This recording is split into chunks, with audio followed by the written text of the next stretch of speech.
I've had many leading experts on this show, including Matthew Walker, and they've all said the same thing about sleep. They've said it's the biggest positive investment you can make in your own performance. You can have the best strategy in the world, but if you're consistently tired, poor decision-making will follow and eventually cause other things to fail in your life. So if you're looking to optimize your recovery, you should start looking at what you're sleeping on. Our sponsor, Helix, makes high-quality mattresses tailored to your body. It doesn't matter if you run hot, sleep on your side, or need something firm. Helix has a mattress for you. And I asked them recently to send one to a member of my team, and Juan received it. And we travel a lot, so when he's home, quality sleep really matters. And he told me he's getting the best sleep of his life.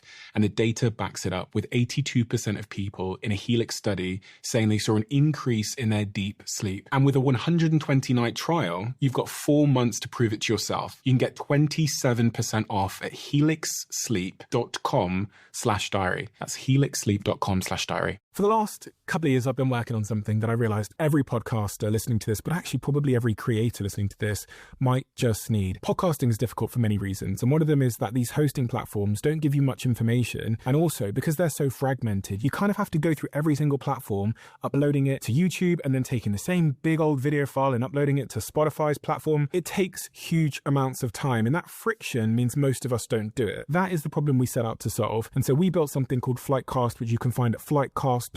And today, Flightcast is also one of our show sponsors. And some of the world's biggest podcasters are now using our platform to run their shows because it gives you an edge. It saves you time. It gives you analytics most people won't typically get. It allows you to use AI to be more informed on your show. And it has growth tools that other hosting platforms don't have. So podcasters that are using Flightcast have this unfair advantage. So go to flightcast.com/DOAC now. I apologize. It's been 2 long weeks since I've uploaded this podcast, and I usually upload every Sunday, so I'm sorry for that. But we're back to business as usual. Here is the good news. As I told you, I wanted to invite other CEOs onto this podcast to share their deep, dark diaries and secrets with you. And in those 2 weeks, I've met with 2 different CEOs and delved into their diaries.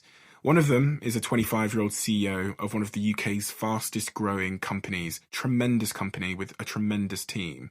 And the other is a CEO of a small agency business here in Manchester who went through an experience that no one in business or life would wish on their worst enemy. And in today's chapter, we delve into his diary. He emailed me and he wanted to come on this podcast to share his experience, which involves backstabbing and betrayal. And through the agency grapevine and people I knew, I already knew a little bit about his story. And from the little I knew, it was horrific. It involves the majority of his team backstabbing him, serious betrayal, mental health issues, total desperation, and a business that ends up having to fold because of it. There is so much to learn from this story, and it's incredibly interesting. And just when you think things can't get any worse, this young man gets caught up in a terrorist attack in London, which changes the perception of his life and perspective of his life forever. The man in question is called Mark Stringer, and he is the CEO of AHOY, which is a Manchester-based web and graphic design agency. Mark is an avid listener of this podcast, so he knows the score already. This is not a PR interview, and he agreed to share the full details with total honesty. I also told Mark that if he wasn't raw, honest and open, I would not share it with the world. Mark agreed, and that's exactly what he did. So without further ado, let's open Mark's diary. This is Chapter 6. I'm Steve Bartlett, and this is the Diary of a CEO. I hope nobody is listening, but if you are, then please keep this to yourself.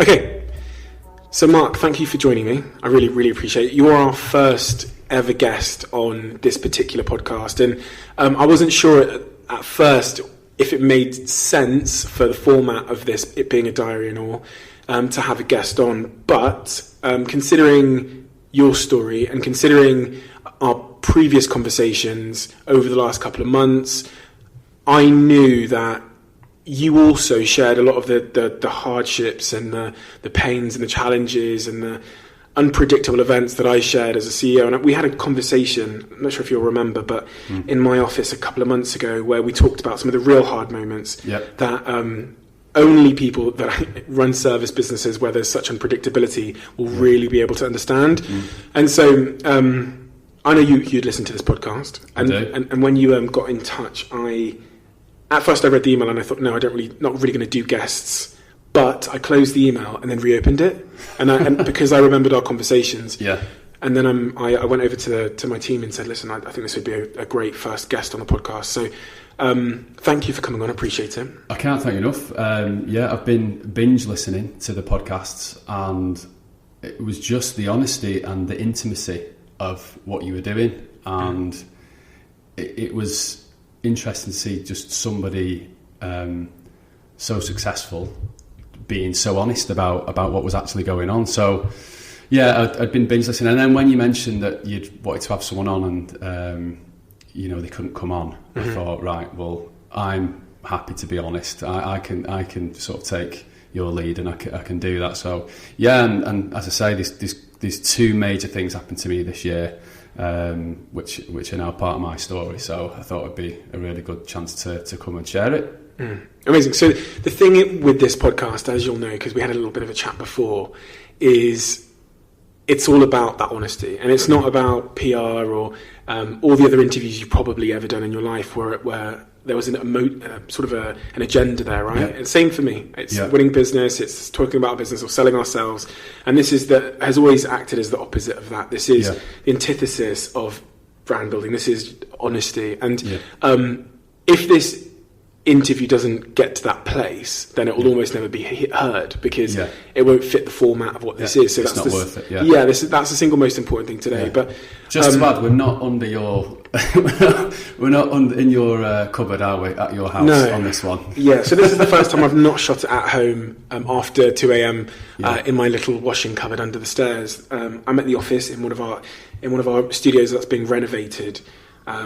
It is. Although I quite like the idea of just me and you sat in our pyjamas, just scratching our ass, talking, putting the world to rights about how tough it is running a business. That would have been good. Been interesting, but also very suspicious. True, very true. It's 10 p.m. It's Wednesday, I believe.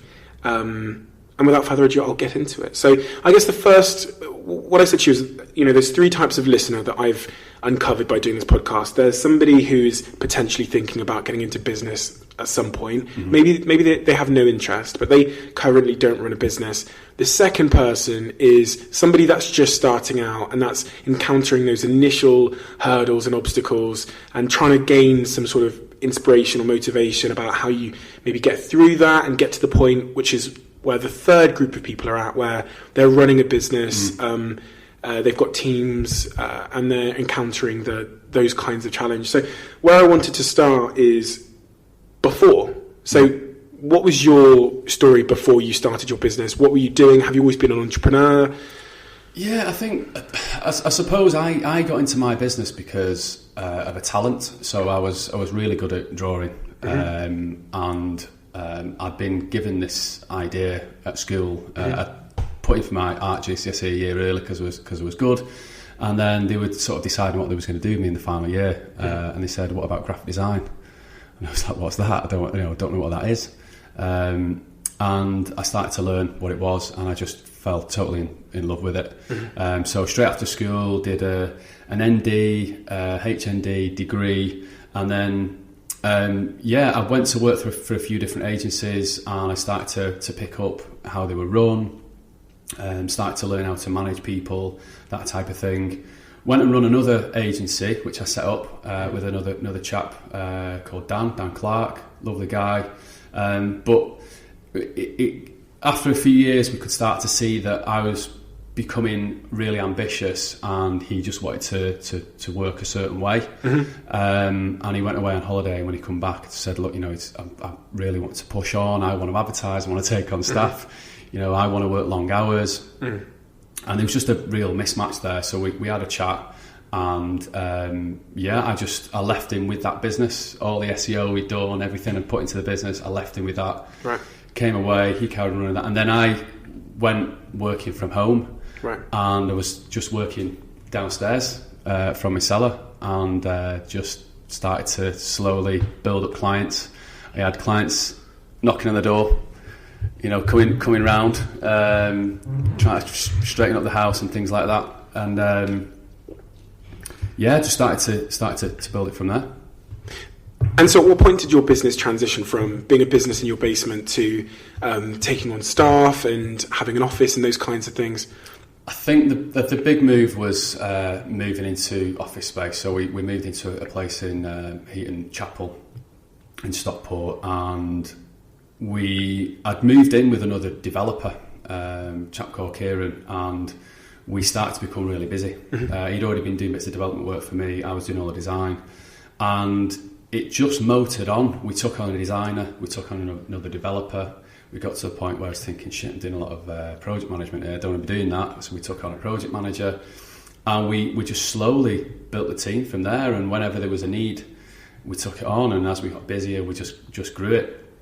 And I always had it at the back of my mind that I wanted to have an agency that I could be proud of. The agencies that I read about in the magazines. And I had that image in my head that I wanted to develop something that was not only something that was money making, but something that I could be proud of. It had some kind of kudos, and it was trying to go for a certain aesthetic with what we were doing with the design, that type of thing. So we always had that in my mind, and it just grew and grew from there. And so how did you go? What's the feeling of going from? Obviously, I have my own answer on this, but what was the difference between being a freelancer in your basement and employing people?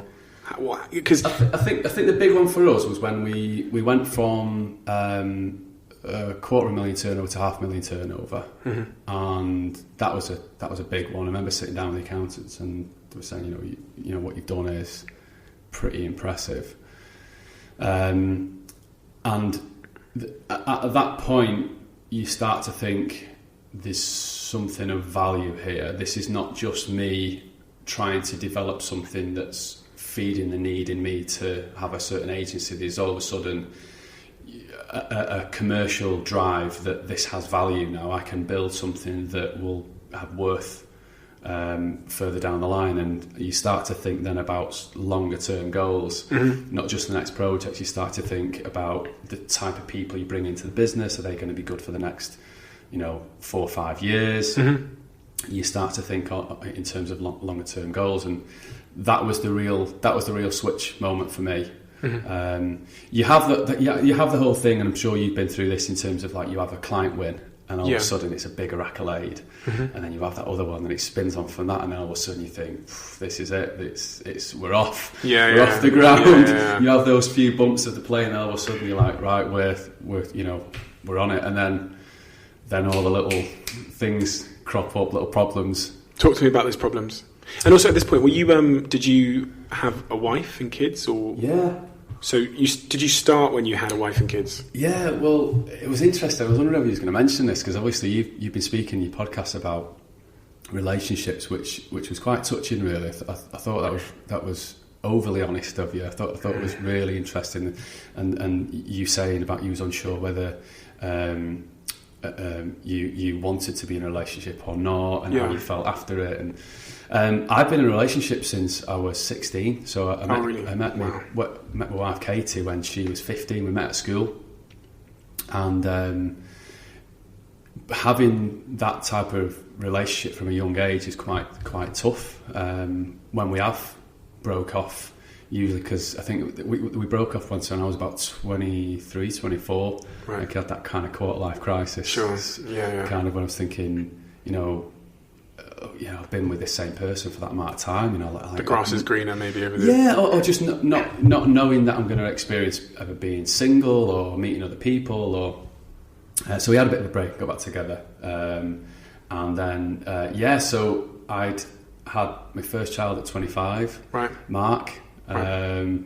And then we had Mia about 18 months later.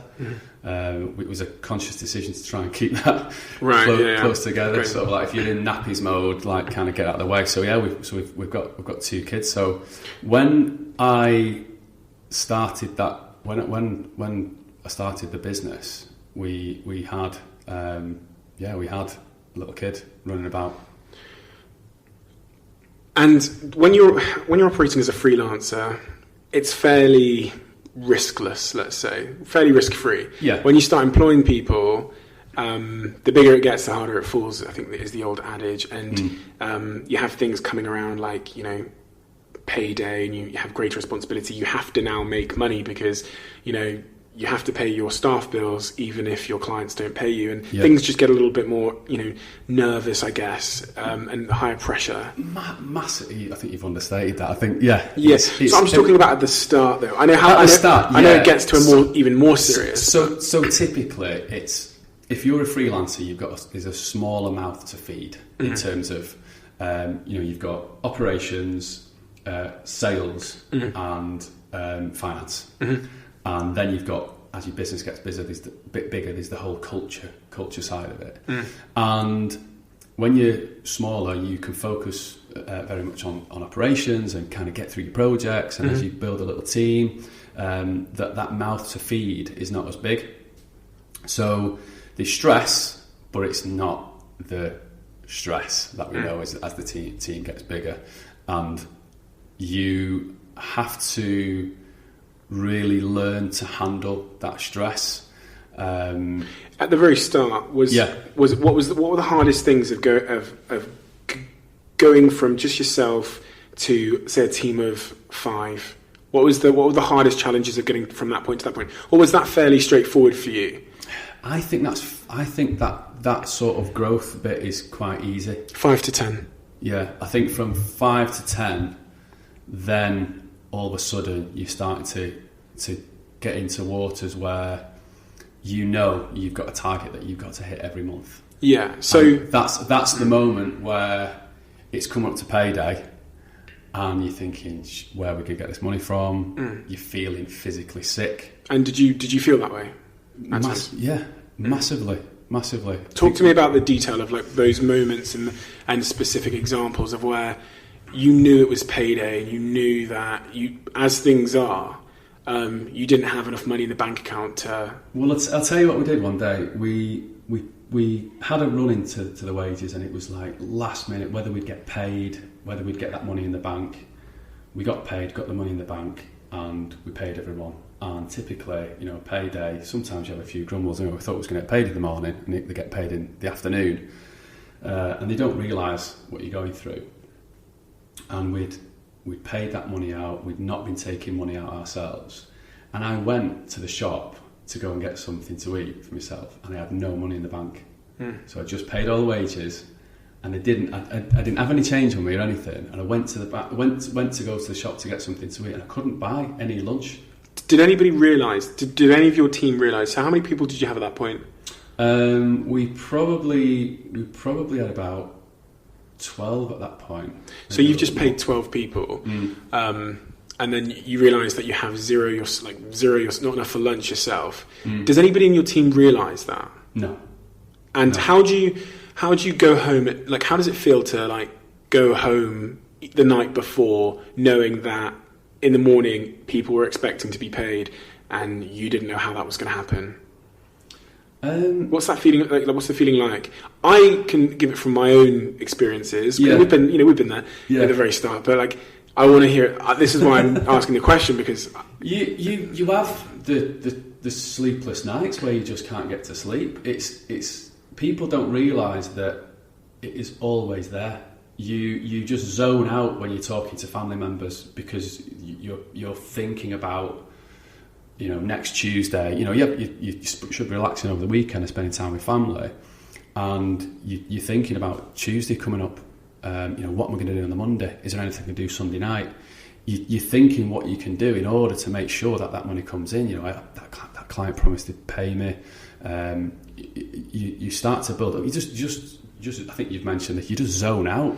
You're not typically good company. Then you've got the nights running up to it where you're in bed, you can't sleep, you're staring at the ceiling thinking, how am I going to make sure that this money's paid? It's looking a bit iffy here. And did you ever have to let sort of people you really cared about in the business go because of that? Because you realised that you can't, you need to scale back a little bit? We've had periods in the business where I've held out too long, so stupidly not wanting to let people go at Christmas time, and held out, and personally suffered because of that.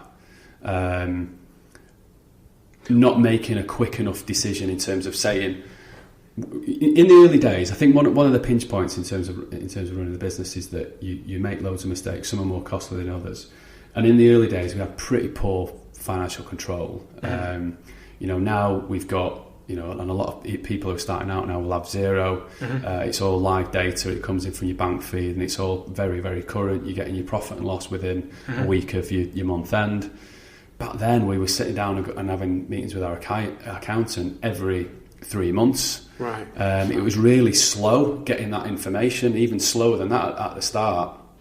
So you've not got that really relevant information in terms of how you're doing in the business, and you're making decisions totally blind. And we'd got to a point where we'd grown the business to a certain size, and really looking at where we were in the sales, we shouldn't have been. We were sort of hiring ahead of the curve. Sure, yeah, and we did exactly the same thing. And for the first year, we made a loss because we scaled very, very fast and invested all our capital, but we also really had no idea how much money we were really making. Yeah, I think that's the thing is, you see, okay, client's going to pay me 20 grand or whatever. Okay, that means I get 20 grand. When you do the math, you're spending 3 months executing the work, whatever, which including the wages, the lights, the food, the travel, you're actually spending like 14 grand, let's say, to complete the work. Because it's taken you 3 months, you've also got tax, VAT, all these other things. And then you're like, fuck, I actually made nothing. Because it also took me 1 month to win the business and go to London and pay. So like, fuck, we actually only made 100 quid there, gross profit, and it's all very deceptive. The lights are off, as I used to refer to it. You're making decisions in the dark, and it's the single most. I think I said it on the podcast. The single most important thing for me in reflection, and for all business owners that are thinking of hiring people and adding responsibility to their plate, is make sure you've got the number, you understand the numbers, or or even better, you have someone like an accountant, a CFO. That can educate you, so you as an entrepreneur can just focus on the stuff you're good at. Because I'm shit with numbers. I'm dyslexic, so I struggle a lot with things like that. I know what I'm doing, obviously, but I can sometimes struggle to take in that information. Sure. It's like podcasts to take in while I absorb that information. Sometimes when I'm reading stuff, I have to read things time and time again. It's really frustrating. But another piece of advice I'd say to young people managing businesses in the early days is if the profit and loss, if it doesn't make sense to you in how in terms of how the accounts are shown to you, question it, ask for it to be done in a different way.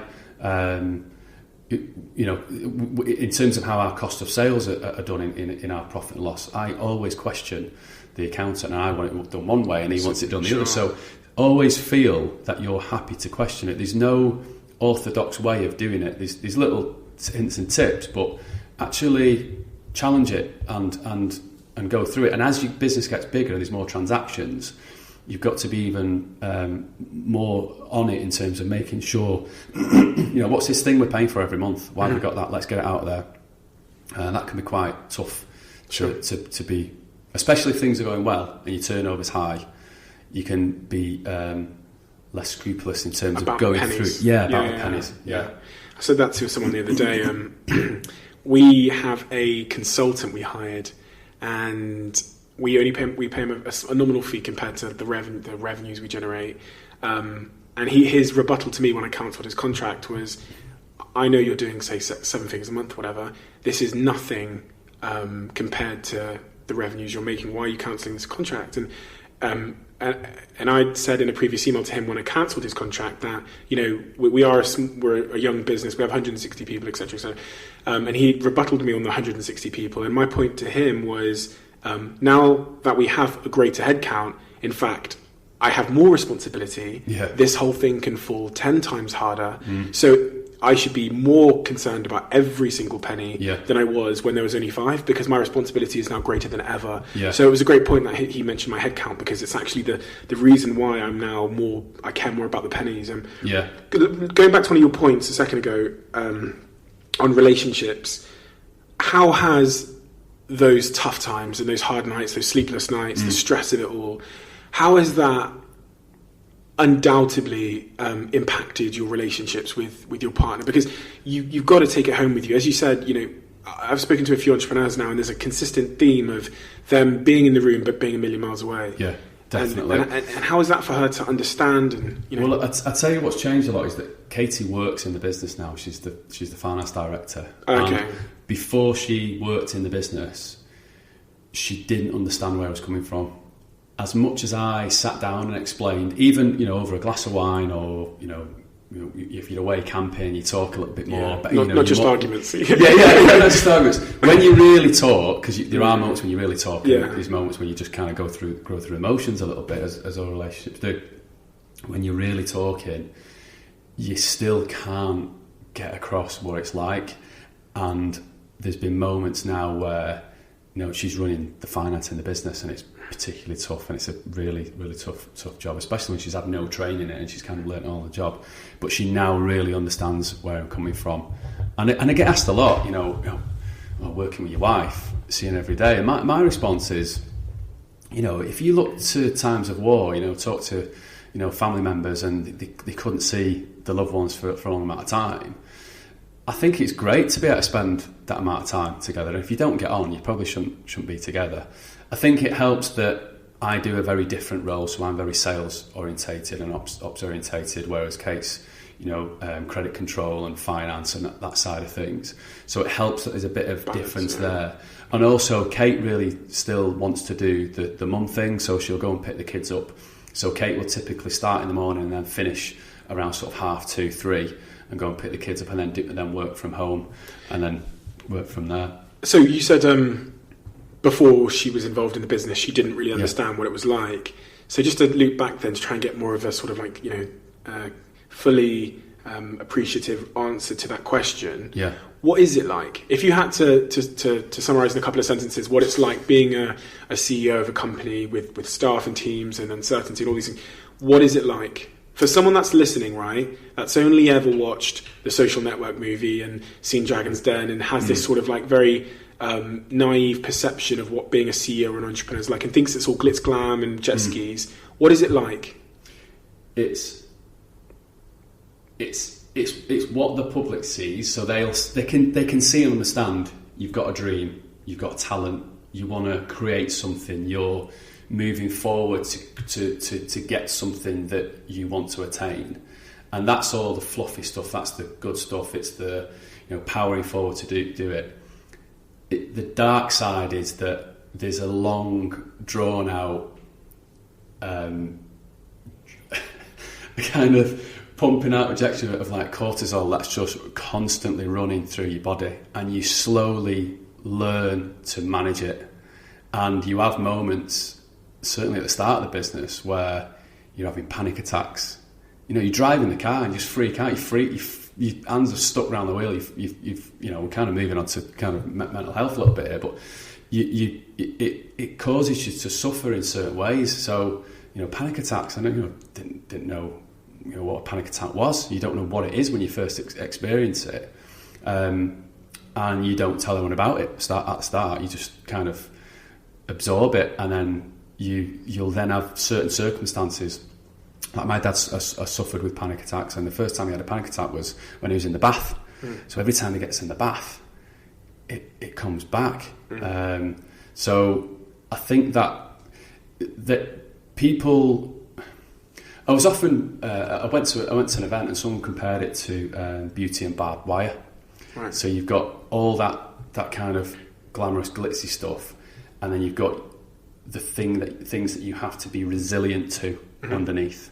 So you have to constantly take the knocks, and people don't often talk about the knocks, whether it's a legal battle you're having with a client, whether it's an issue you're having with a staff member, whether you are really beating yourself up over something you've lost or a decision you've made or whatever it is. There's great uncertainty, right? And I mean uncertainty long term, but I also mean uncertainty when you wake up in the morning. Yeah. One of the things that I learned was that, I can plan my day as much as I want. Yeah. I can plan my week as much as I want. I can plan the month as much as I want. But I'm going to wake up one day this week and there's going to be some unexpected message which I'll get, and it'll start with, just so you know, and it'll be from one of the team telling me something that's happened, or it'll be an email saying, And do you have that thing where you can? You skim read it. It's almost like it is. You don't read it almost. Your brain just picks up a pattern or something, and you know it's a bad email. Just from that how it starts. So you get a preview. I get a preview pop up, whether it's a notification or if it's WhatsApp. You can see the start of the sentence, or the subject of the email, and I'll know because you've done this for 3 years. You probably received millions of messages in some form, and I'll know how the bad ones start. And I know the little notification preview, and so I used to get a point where that would pop up, and I'd get that feeling in my chest of like. It's like almost like this nervous anxiousness at the minute I see that notification, because I'm like, oh no, is that another one of those ones? Or that's happened, or. And I don't know if you have this thing. It's where I'm at now is that so the nerves kick in, and you get really het up, and then this other thing kicks in, which I don't know whether that's the resilience, right? That's the resilience where you think, I've got this. Yeah, right. I've got this, and you kind of pull yourself back down. And is that something that entrepreneurs and bosses have, and they've got that element, and that's what they're able to sort of handle it, or I don't know. No, that's definitely, in my opinion, that's definitely a learned thing, because the first time those things happen, there's not that thing that kicks in and necessarily and in such a composed way. It's almost like I've said, I don't know if I said this on the podcast, but being an entrepreneur has made me much, much harder, but also so much more compassionate. It's made me be able to be a really nice person, but also it's turned me into this kind of cold, resilient rock of a hard piece of coal. And I'm able to move to both places. So I can be lovely when talking to new members of the teams, get on my, scooch down next to their desk and just talk to them about whatever and try and be really friendly and welcoming. And then when I get those messages, I'm able to default to my place of cold, hard rock. That's been through a lot of shit and knows that that this is another piece of shit to deal with.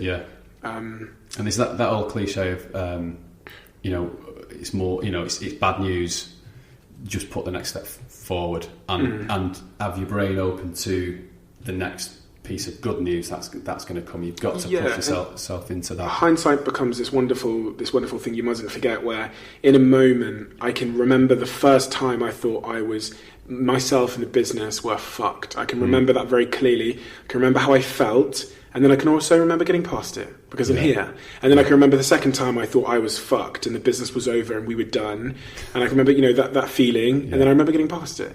And you do that 5 times, and there's really no news you can break to me now where you're going to be able to convince me that there's anything to worry about. I've been, we've been through it all. I remember people saying to me, at one point, because our business started on Twitter. When Twitter dies, your business dies. Twitter virtually died amongst my generation in terms of engagement. We're fine. People said things to me about this channel, and we surpassed that too. So when they say it to me now, I know it's not the case, because I know that we get through those tough times with a certain self-belief, resilience, and looking forward, not dwelling. And I said to one of my members of my team about a year ago, I said there's 2 different types of people.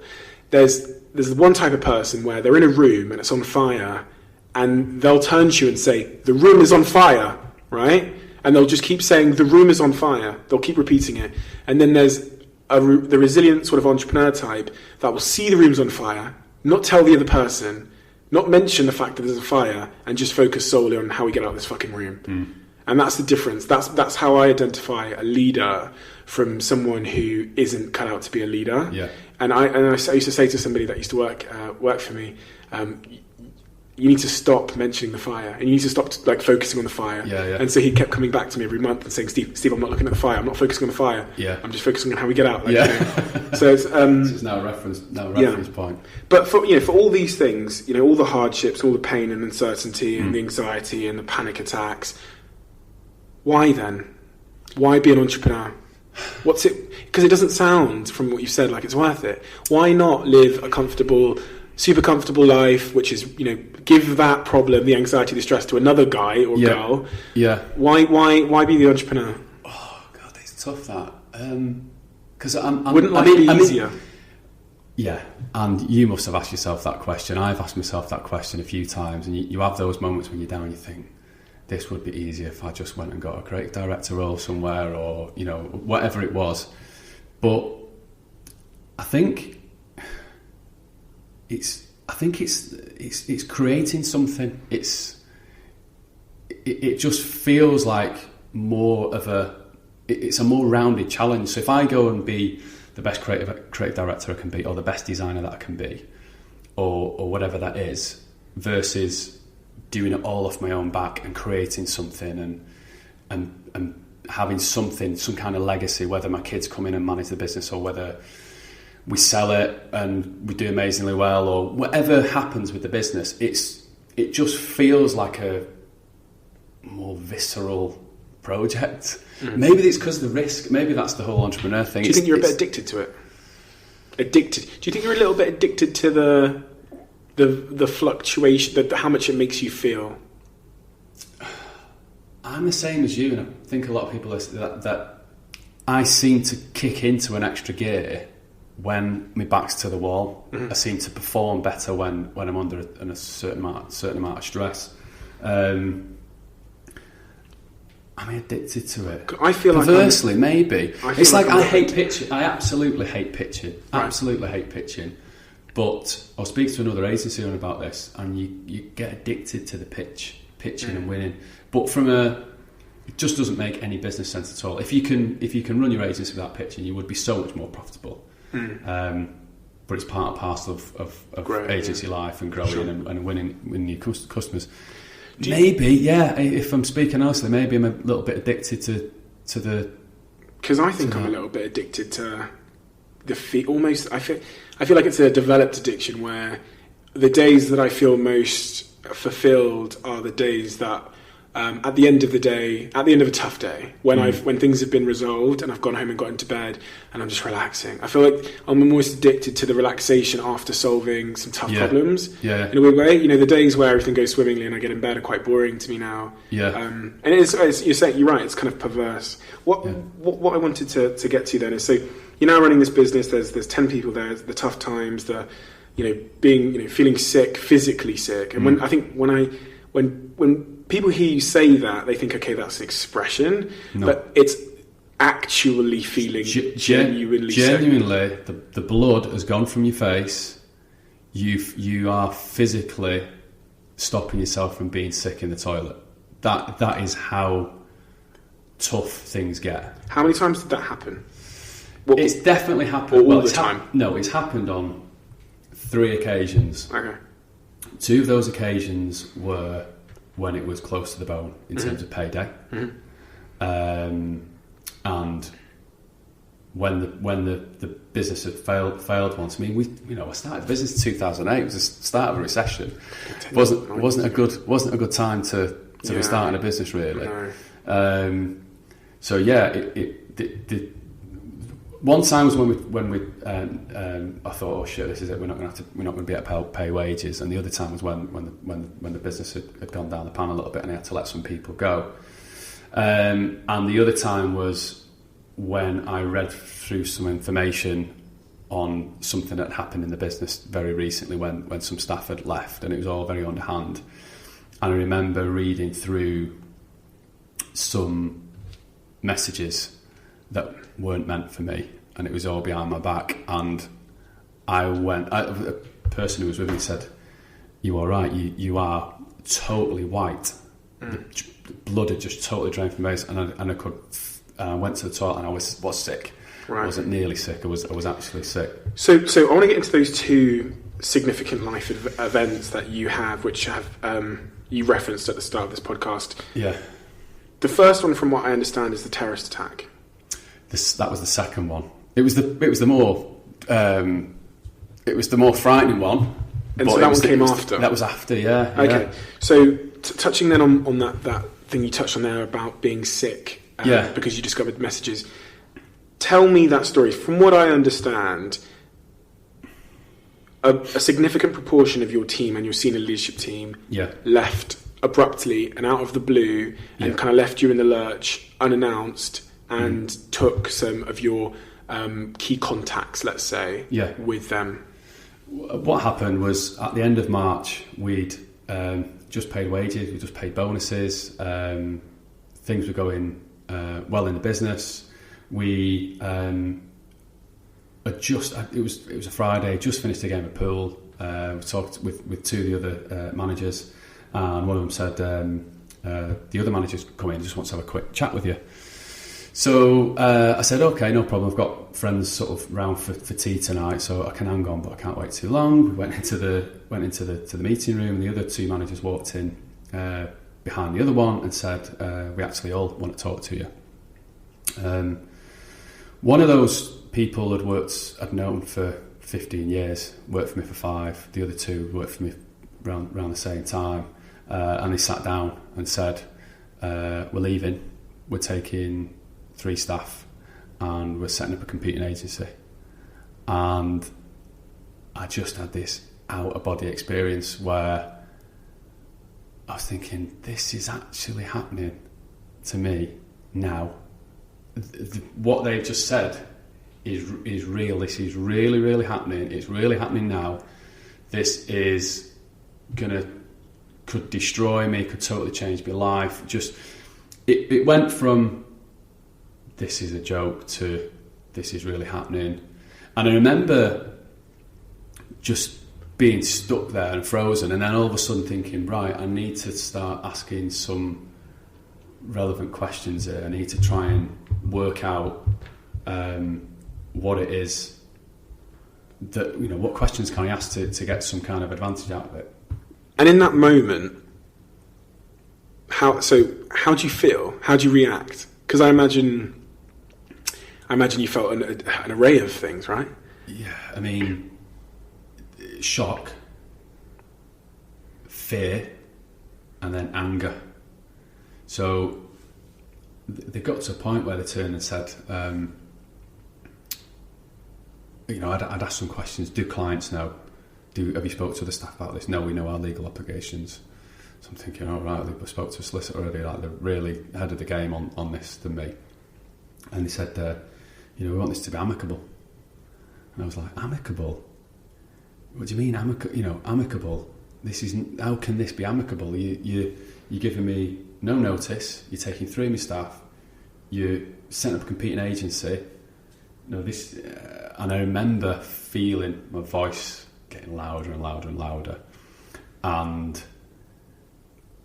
I had this thing where I thought, I need to get out of the room, because if I'm going to do something stupid, I started to think, they could be recording this.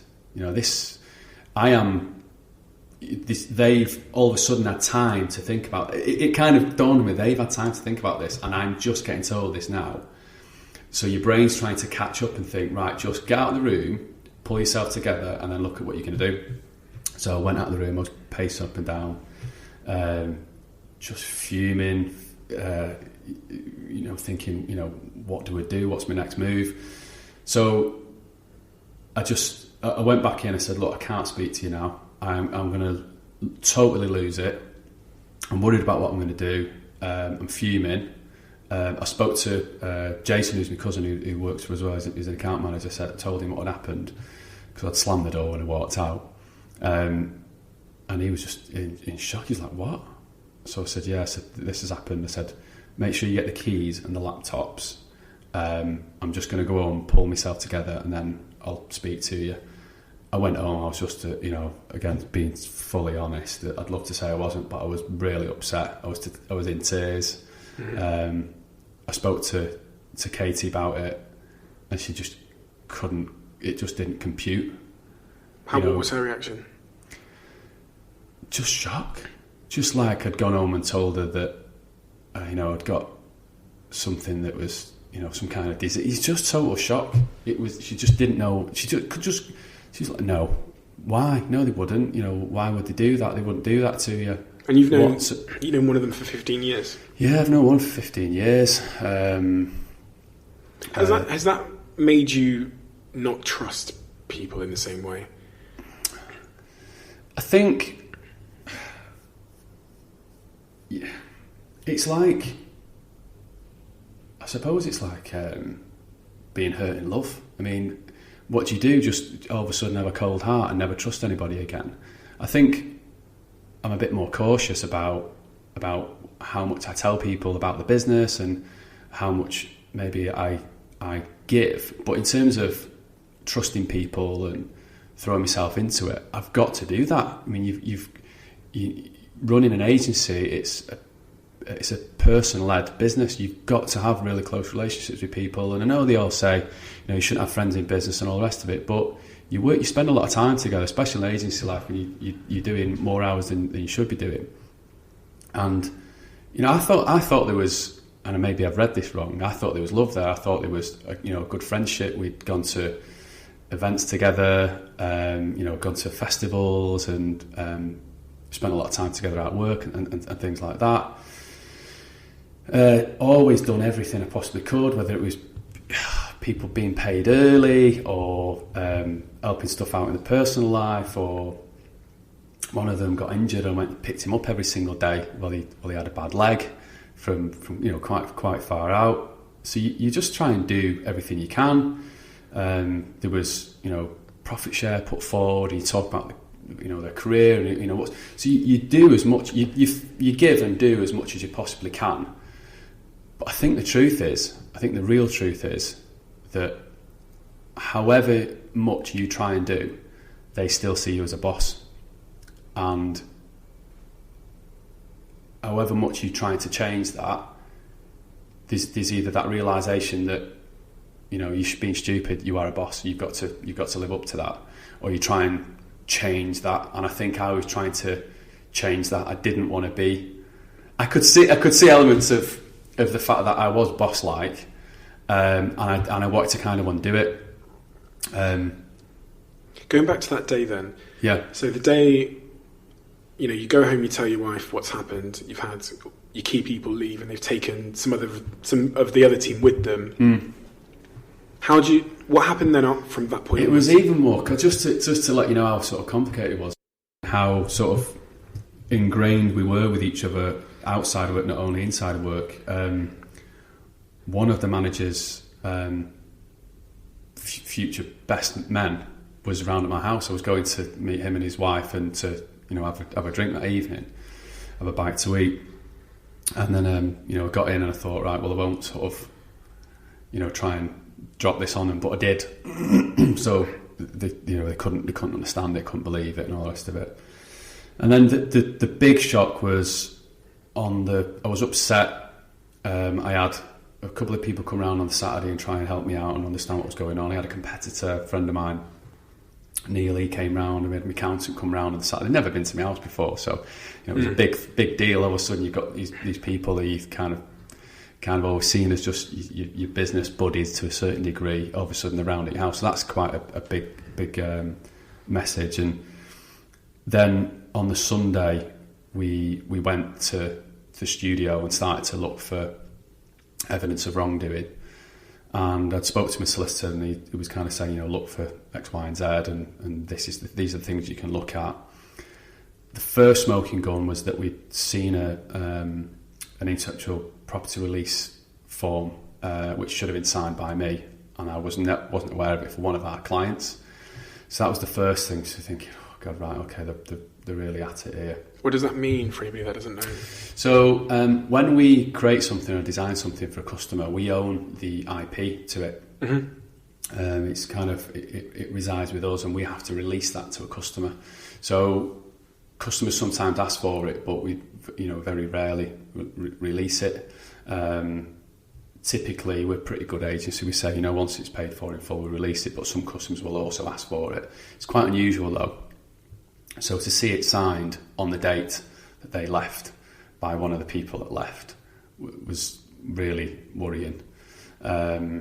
We then found another one for another brand, another client. Then we got onto one of the computers, and we seen that there was a WeTransfer thank you message saying, thank you for transferring your files from here to this new email address. And this new email address was this new agency that they'd set up. And I was kind of expected it, but was just feeling lower and lower. And then we got onto one of the machines, and one of the managers had left a huge amount of evidence on there in terms of messages. And when we started to read through that, that's when, with the shock of how long it had been planned over, what they'd been doing, what they'd been saying. How long had it been? 3 months. So it'd been planned over 3 months. So going through the details of that was just the betrayal.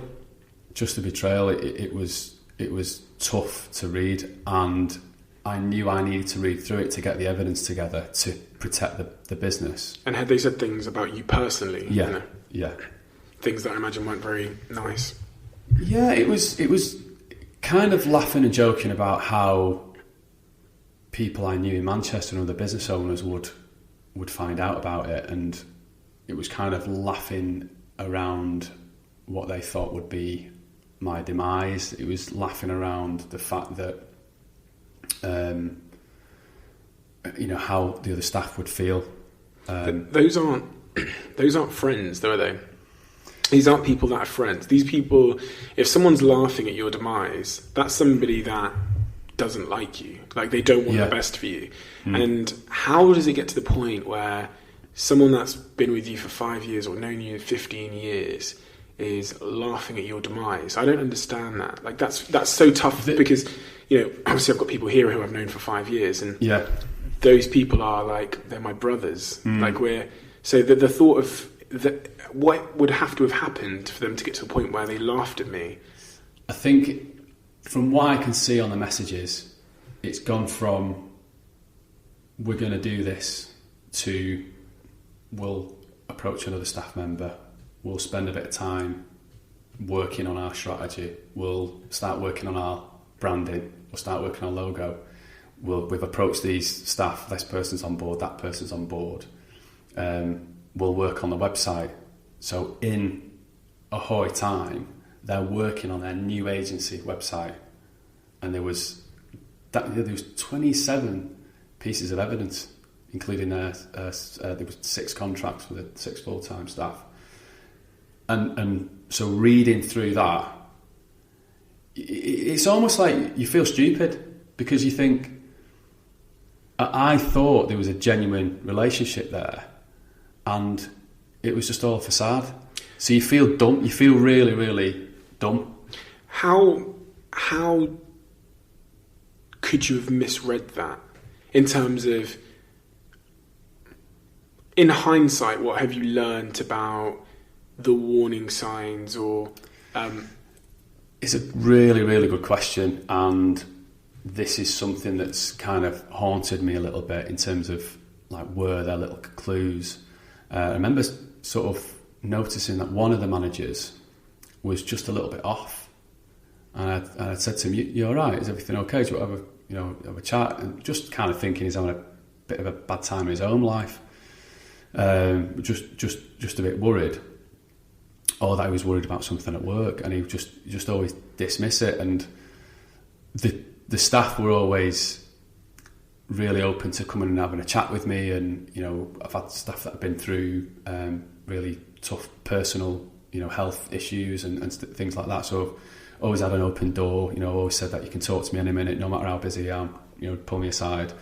And for him to just kind of dismiss it a little bit, in retrospect now I feel there was a sign there.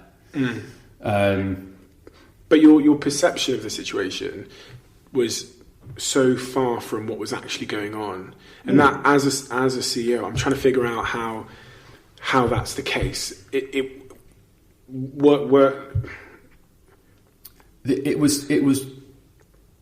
was well choreographed. I mean, they had this thing of working with a black screen with black text if they were doing anything.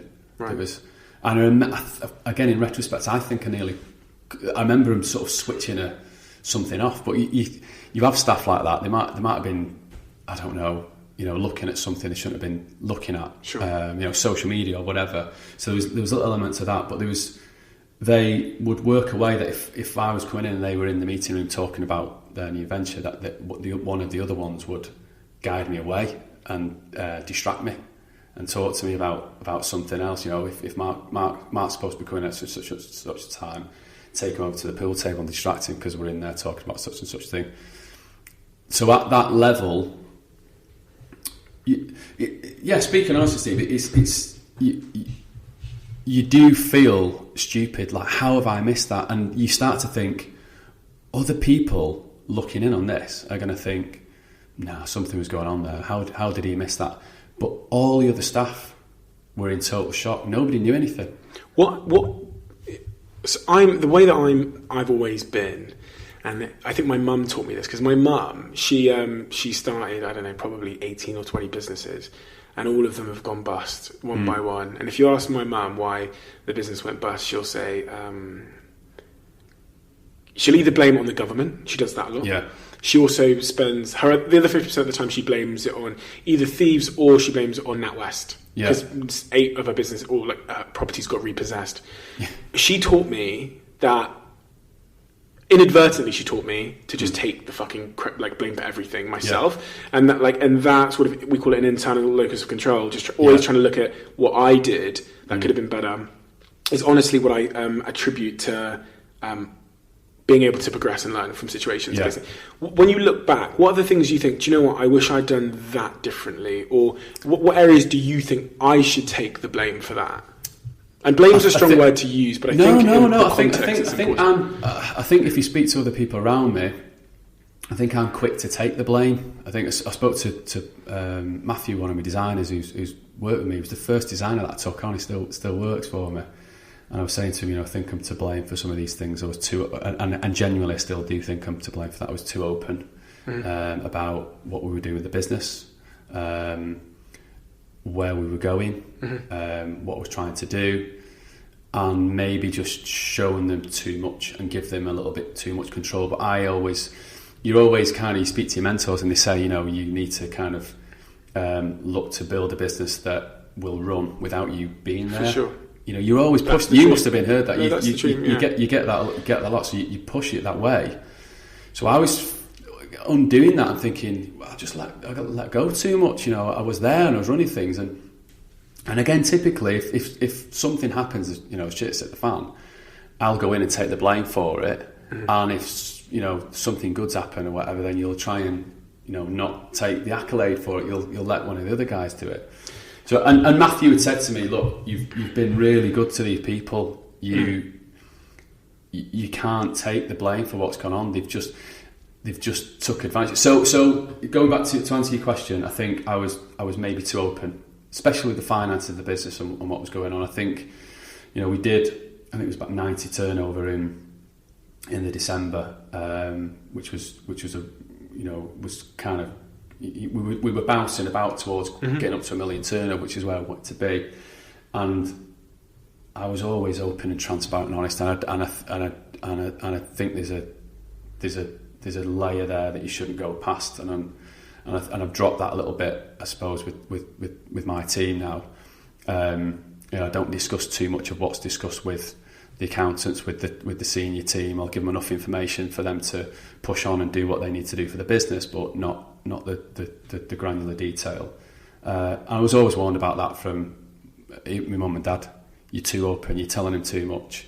My mum was always moaning that she was frustrated that her employers never did enough. We got a box of chocolates at Christmas or whatever, and I'd stick money in a card for my team and always try and do as much as I possibly can. So I think certainly with that respect, that's definitely one element. Just being too transparent, being too open. So in the interest of fairness, I'd love those individuals. I think there was 6 of them, right? 6 of them. I'd love them to be here because you kind of want to get the perspective, right? And I'm sure as hell they'll have a different perspective on the situation, as every human being in the world would in any situation, and they would have seen it from a different light. They, the individuals that left, they spoke to Prolific North, didn't they? They did, yeah. Did you read what they said? I did. Am I okay to read it?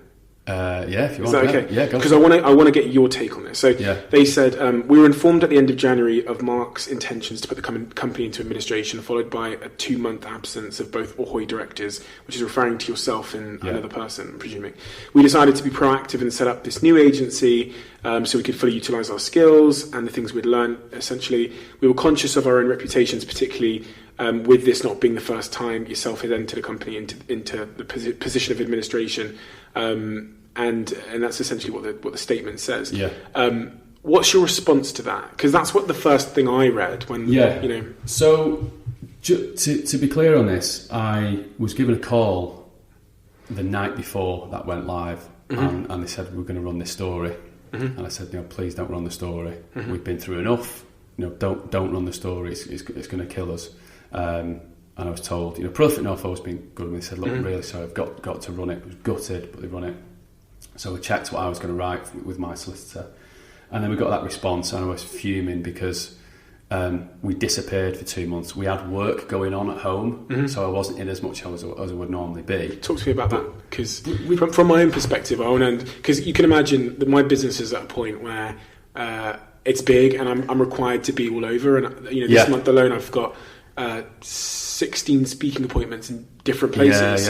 With travelling, all things considered, I'm here 5 days this month. Yep. So one of the reasons I wanted to talk to you is to understand if that was part of the reason, if absence and not being, because you've got these two things that are at play. You've got like something went on that you didn't see, and the question becomes, why didn't you see it? And then you say that you were out. I want to make sure, from a personal standpoint, that I'm not, like, this is a very selfish, like, I'm just trying to figure out that I'm not out too much for something similar to take place where I lose touch.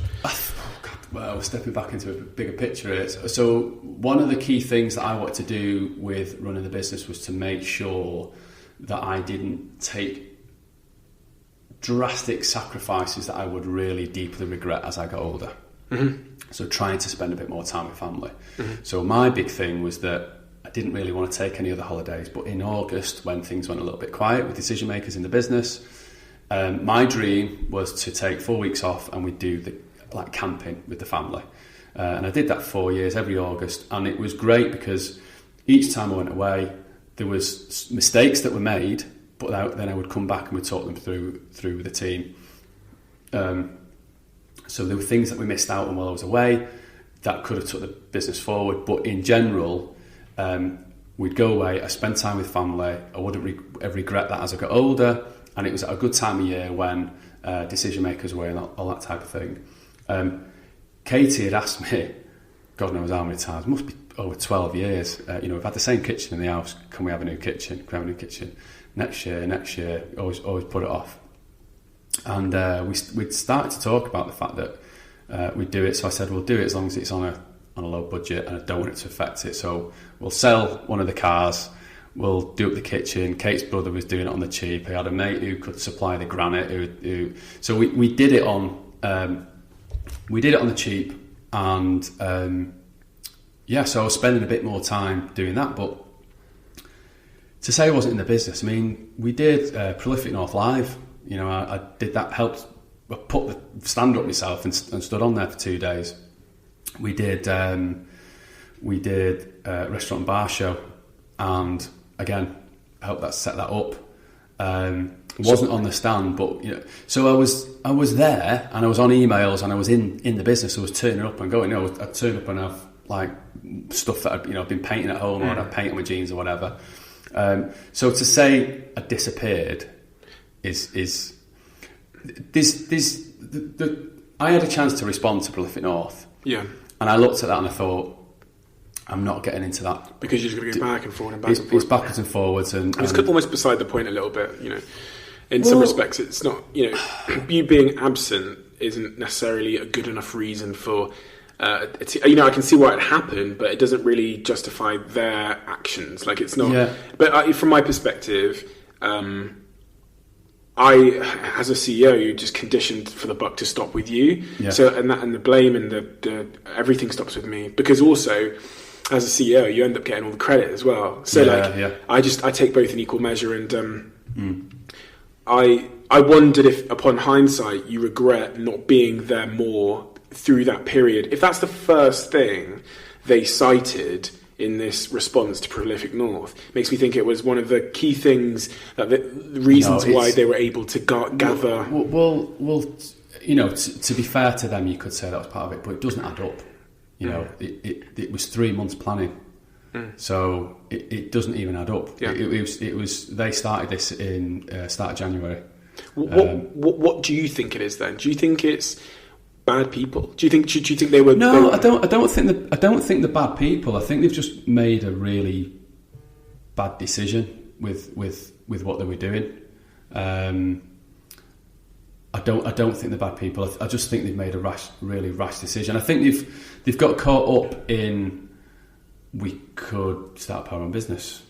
Okay, well, I can kind of compare it to like kids in a sweet shop, and the sweet shop owner's gone out, and you know you shouldn't be putting sweets in your pocket, but you think, right, okay, well, we'll do this, right, well, we'll take a couple of staff because we're recruiting people, so we'll get, you know, some of the staff and take them, and then, right, well, we won't take one, we'll take two.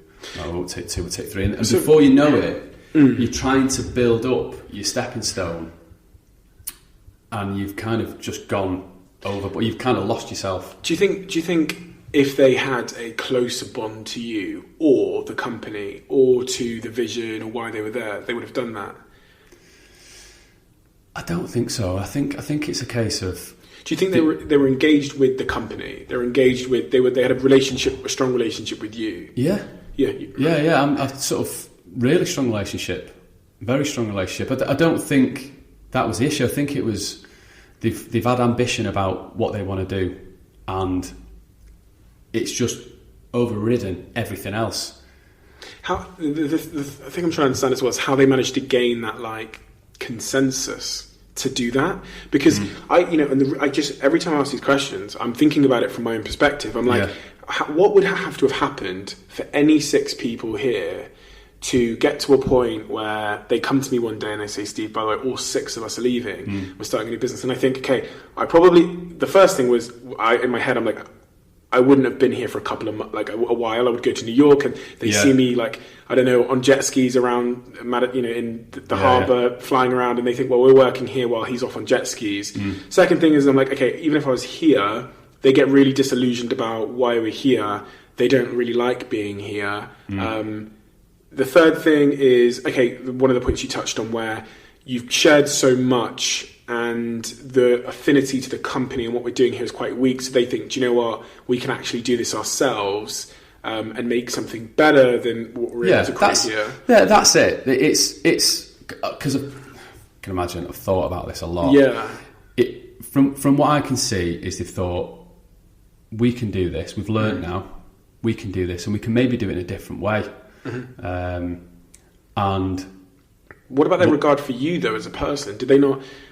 What do you think their feelings are to you? Do they just not care about your position? Were they remorseful at all? Messages aside, because they weren't meant for my eyes. I think it was a bit of lad culture, bravado. Kind of, you know, all in the messages, kind of. Sure, yeah. So, on first sight of that, you'd take that, you know, that hurts. It really hurts. But then you take a step back and go, look, it was a frame of mind. You've got to take a bit of context with it. It's the excitement of we're setting this up and we're going to do things different. Yeah, exactly. All that stuff, yeah. So I don't sort of hold that against them in any way. So I think that kind of het up, and I think there was respect for me, and I would think that they'll probably have moments when they're not around each other where they think they'll look at themselves in a mirror, or they'll have a moment where they think about and think, pretty bad what we did to him there. You know, we left him high and dry. That could have been the end of AHOY. That could have been the end of his career. We could have done that differently. And was that the end of your career? No, I'm still here. So talk to me about that. Talk to me about that transition out of that then. So that happens to you. You go through that. You put the company into administration to recover the assets, essentially. Yeah, so you can keep the brand. So we had legal fees going up. Right. Really high. We had a really good legal team. the reason we defended our position was because there was such an abundance of evidence, and we wanted to try and protect them taking clients or, for instance, one of the pieces of evidence that come forward is that they'd put a credentials pack together for this new brand that they created, and they'd used assets from AHOY, so they'd used their own pictures in this credentials pack, who we've worked with. It was all the logos that we'd used. It was to a customer that had inquired to AHOY, so it looked like they'd scooped an inquiry away from AHOY. So without going into all those details, because it's not really quite painting the picture, I'm trying to not go into that. You look at that and think, right, okay,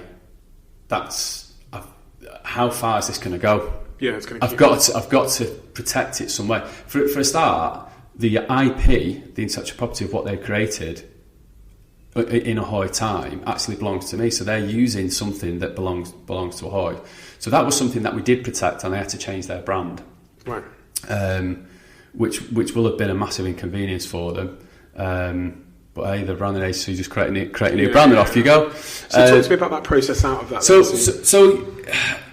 we then went through the evidence. That was just tough, going through evidence until 5 o'clock in the morning and pulling stuff together for the solicitors, and then going to a meeting in Liverpool or whatever. It's just a massive drain. Going through such a wealth of it, and lots of backwards and forwards with the solicitors.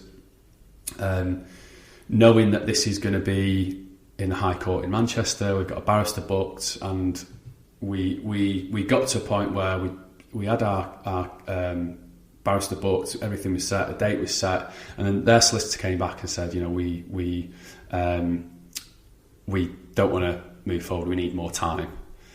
So at that junction, we said, right, we're going to give you more time, but we want like an affidavit, so it's like a sworn oath of what had happened. So they signed this oath in order for us to give them more time, and they admitted the clients they'd met, files they'd taken, basically a lot of the things that they'd done. Yeah. Sure. So, and at that time, we've got clients that are saying, we don't want to be involved in this tiff. Mm-hmm. We can't place the work with you. We've not got the confidence. And we worked out, we lost about 160, 170 grand's worth of work. So I've got costs going up. Mm-hmm. Revenues going down. We had tax repayments that we were paying through a voluntary agreement. So I'm paying off tax every month, which we've been paying. I've got costs going up. I've got income going down, and I've not got a crystal ball. I don't know which way this is going to go. So I sat down and spoke to someone I know was advising me, and he just said, you might have to look at a possible administration. So you do that? You do the administration? Yeah, so you do the administration. Then the story, I got told the story would come out in Prolific North, and just couldn't believe it. Just couldn't believe it. I was just kind of bracing myself for it. The next day, I was then going to London because my daughter had an audition down there, acting audition, and my phone just wouldn't stop going. I was on the train to London. It's like when you try to go on your train to London, you can never get reception. It was just. I remember just sweating profusely, just sweating, and trying to not show that I was stressed to my daughter Mia. And what was the response like when the agency world found out that had happened? It was supportive. I'd had a lot of people get in touch and say, keep going, don't give up. And I think there was a lot of, bad mouthing them to a certain degree, but it was nice to get the messages to say, you'll get through this, keep going, that type of thing. So it was moving, really, because some of these agency owners I'd never spoke to. Some had really good relationships and met different networking events and things like that. So that was really nice to get those messages. So yeah, it was nice. And then you end up bringing AHOY back to life. You've restarted it now. You're running again. You're serving clients again. Yeah. So we had to rehire managers. Get on really well with those people now. It's really positive. It's a smaller team, so it's a little bit more manageable. Not a big amount to feed, less stress. Yeah. We have our existing clients, so they got a couple of clients, and we've got other clients that we're still working with. We've won new pitches and new clients, and it's positive. We moved into a new office. So I'm not trying to say everything's sunshine and rainbows, but never, yeah. It still hurts what happened, and I have moments where I found out one of them was having a baby, and I thought it would have been nice to wish him well, and I kind of really deep down hope that I could probably speak to them at some point in the future, but it's just a bit raw at the minute. Do you think you're going to get to a point where you can forgive them and move on? Because someone once said to me, and I think I said this in my podcast, that and it always stayed with me the day that someone said it. They said forgiveness is letting a prisoner go, and as they run off into the distance, realising that you were the prisoner the whole time. God, yeah. What's not healthy is just having that anger, and as time moves on, that gets easier. Having those moments where you lay in bed thinking, how can those people do that to me? I've had loads of people say, how did you get out of that room? How did you get out of that room without fighting or smashing something or whatever?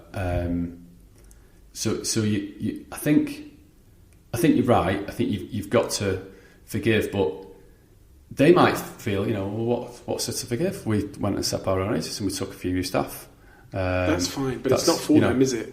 That's what forgiveness is. Yeah. I've learned forgiveness is all about. It's for you. It's for you. Yeah. And it's for your daughter, and it's for your family, it's for your sanity and your mind, and you just got to, people do you wrong, that's guaranteed. Yeah. Your reaction to those situations isn't, and that's the thing you have power over now. Yeah. You can't change the past, but you can certainly make your future much more pleasant by just letting it go. And I think you'll find total peace in that. Yeah. The peace that you haven't got, the only reason you wouldn't have peace now is because you're still holding it a little bit, or there's resentment, and that's also like rising above them.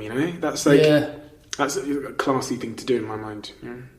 I think I've tried to, and it's not. You're only human. You're only human. Yeah. I know. That to let it go will be a lot easier, and I'll be able to move on. And I've tried to do that, and I think I have done that. It's better. We've said in the agency we won't talk about it. I sort of, I'll try not to look at what they're doing on social media. And again, just being totally honest, you do keep an eye on what they're doing. It's like an ex. It's like flicking. Become a creep. Oh, they've got that job, whatever. It's, but I think for me, what happened with the terrorist attack thing, it really helped bring home just perspective. Yeah, talk to me about massively. Talk to me about the terrorist attack. Then what happened there? Yeah, this is a bit more difficult to talk about. I got news of what happened in Prolific North, the story breaking, and then I had seen their response, which I was really gutted about. I decided to not do a response and call them out on a few things. I just thought I'd just leave it. Got into London. We went and had a night out, and then on the Saturday we went to Mia's audition, and then in the evening we were just looking for a pub because the Champions League final was on, and I'd said, this pub, there's a bit of a beer garden at the back, sort of, it's quite enclosed, kids can kind of sort of mill about there if they don't want to sit up on stairs and watch the football. We'll go and watch the footy finished, and we were just about to leave, and they'd made a mistake with our nachos saved our life. And so they said, well, I'll get you a round of drinks just as an apology. I was like, no, don't be daft, it's fine. These things happen. No, please let me get you a round of drinks. Yeah, okay, no worries, get us a round of drinks. We had another round of drinks, and then I stood up to put my jacket on, and we were on the first floor, and I looked out into the beer garden, and there was a lady lay on the floor with about 6 people around her, just trying to sort of resuscitate her. I think, she must have choked or had a heart attack, something like that. It turns out that was the Australian lady that had a throat slit and died. And then again, unbeknown, there was a lady that had been stabbed in the neck downstairs in the pub. We went downstairs and onto underneath the bridge where the attack happened, and it was just chaos. There was people screaming, shouting. The bouncer was come behind. He's like, you're either in or you're out. Get out of here. Was like, didn't know what to do. The family that was with, there was Gordon, Leslie and their 2 daughters. They went up onto the bridge and we turned left towards Borough Market. And Gordon phoned me and said, this is just carnage on the bridge. There's people dead, there's people screaming, there's blood everywhere. There's a terrorist attack going on, you need to get home. So I was saying, right, well, what are you going to do? You're going to carry on across the bridge, you're going to come back? He says, no, I'll get to the hotel. So I said, right, well, you just get to safety, we'll get to safety, and I'll phone you when we're there. So we carried on sort of past where just to let you know, the pub we were in, the terrorist attack happened, they crashed into the Barrow and Banker Boy, whatever it was. We were in the pub behind it, and the cathedral, the terrorists had run around the back of the cathedral and towards Borough Market, and unbeknown to us, we were walking or running behind them. And we got into sort of the main bit where the main market is, and we could see a lot going on. So we were trying to sort of see if we could get in anywhere, just to get off the street. Just you had that kind of sense of doesn't feel safe. Just it's sort of, is it, how many people are there? How many people are on the street? We didn't know. Couldn't get in any of the doors. Just nobody let you in any of the restaurants because everyone was scared and locked inside. And maybe it's because I've got a beard. Look like a terrorist attacker. So we to cut the story short, we got into this side entrance, got into the restaurant, stayed there, and just sat there. And there was just this fear of, do we stay here or are we sitting ducks? Could a gun be shot through the window, or could an explosion happen? And then, so before we went to the restaurant, the police had turned up, and there's 3 policemen got out with machine guns, rifles, or whatever, automatic weapons. And then I knew it was like bad. And then we hid in the restaurant, and they're just there checking your phone. I'd never seen my daughter or wife so scared. It was just, I can vividly remember it now, just sort of thinking back. And everyone was really scared, sat in the restaurant. You didn't know what to do. And I remember thinking, well, there's a knife there in the kitchen, I could protect myself with that. There were situations where people were opening the side door, and then some people were saying, shut it.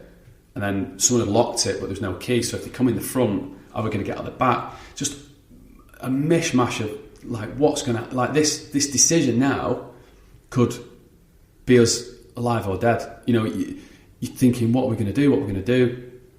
And it was just horrendous. There was a lady there that couldn't stand. I don't know if it was stress or what, but she was just like leant against the wall, got her something to sit on, and everyone was just really scared, huddled. And there was just shots outside, police running past. And then eventually the police came in and they're screaming, shouting, hands on heads and everything, and that's sort of a tactic that they use. And then we went out again at the back, around the back of the cathedral, and we couldn't go right towards our hotel. We found out our hotel was being used as a makeshift hospital, and then we had to go left over the bridge, and again seeing everything that had happened, was worried about what my daughter would see, and just scared. And then we got to the other side of the bridge, and we'd seen everything that happened, and then it was just this fear of we're on the street still. And that whole incident, what lasting impact has that had on you?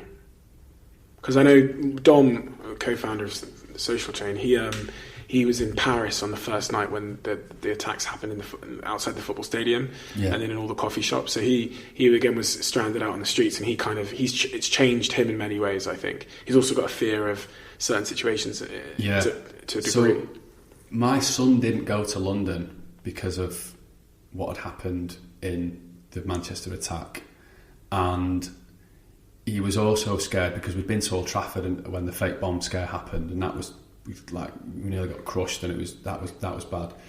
So in his mind, he just didn't want to go. We were like, I'll be fine, be absolutely fine. And there's just certain situations where, like the market's opened in Manchester. The thing I think straight away is, what if there's an attack there? Mm-hmm. It's just on your mind. It's just always on your mind. You just see situations differently, and there might be something that flags up. You might see a certain type of top that someone was wearing that you remember when they were there, or a certain noise, or it's always there at the back of your mind. The toughest thing is dealing with the serendipity of it. It freaks you out. What if he'd not forgot those nachos? How would I have dealt with being on the street with 3 men with knives wrapped around what could he have done? Would I have just took the blows and got my wife and daughter to run away? Gordon got really upset at one point because he was thinking if I had to jump off the bridge again, if he would have been on the bridge as the van was coming down the bridge, and if I had to jump over into the water, could he have tread water with? He was swimming in a pool, and he just got really upset. Just this cycle of thought had gone through his head. What if? And he just couldn't get out of the loop. Which would he have saved his wife, or which daughter, or how would he have been able to do that? It just really freaks you out. And it was one of those experiences I imagine that you can only really appreciate if you were there as well, and you go through it. But, so, to conclude then... It's hard to be honest, Steve, it's easy to tell you the facts of what happened. That one is a bit more difficult to kind of tell you how it felt. Yeah, and for anyone to resonate with how it felt, I imagine. Yeah. You don't want me getting upset on your podcast. No, it's okay. It's not really. Yeah. So to conclude, then, what would you say to? I've got 2 questions. What would you say to 18-year-old Mark? What advice would you give him? Looking back on the things that have happened to you, you've got this incident where, immense betrayal and you're stabbed in the back, and the stresses of running a business and all these wonderful things which you only learn from doing. Then you've got this incident in London which puts things into perspective. What would you say to 18-year-old Mark to prepare him for the life that was ahead of him? Listen to the people around you that are saying you're saying too much. Be a little bit more guarded about the information. I think I would say to him, be genuine and be genuine. Don't be scared of giving. Be open and honest, but not at your detriment. I think it's difficult because it's hard to look at what decisions I could have made. These little details what I could have made differently, but I wouldn't change how I've been with those staff members and with my existing staff members. I think I would say continue to be that way, but when things are going well, when you fly in, be prepared that things can come from all different angles, and you've just got to deal with it. You just got to deal with it. And had you known at the very start, before you started AHOY, that was going to happen, would you have started it? I think so. So if I told you it was going to happen again, yeah, would you carry on? There's the danger that it could. I think it's still at the back. It's always at the back of your mind. I think, yeah, I would. Absolutely. I absolutely love what I do. I love design. I love photography. Running an agency and being in control of what you do and the clients you have and the staff you bring on and bringing people together and all that kind of thing. It is the best feeling in the world, but you will continually have the stress. That can be alleviated with things like investment and things like that to a certain degree, but you've still got that stress. And so what's the What's the big dream then for you? What's the end goal for Mark? I think long term, I'd like to love France. I'd like to retire in France at some point. I'd like to go into teaching at some point, whether that's mentoring or whether it's more one-on-one and at a lower level. So, maybe teaching within design. With the agency, our dream is that we want to be known for, as a branding agency, for working with challenger brands. So taking brands that are unheard of or are certain peg down and just allowing them to punch way above the weight. That's still the key for us. We want to be known for. I kind of like that feeling when you look at the site and go, oh, I know a few of those brands. Oh, that makes sense. All those little brands that I like, all those different things that I like, it's all from this one particular agency.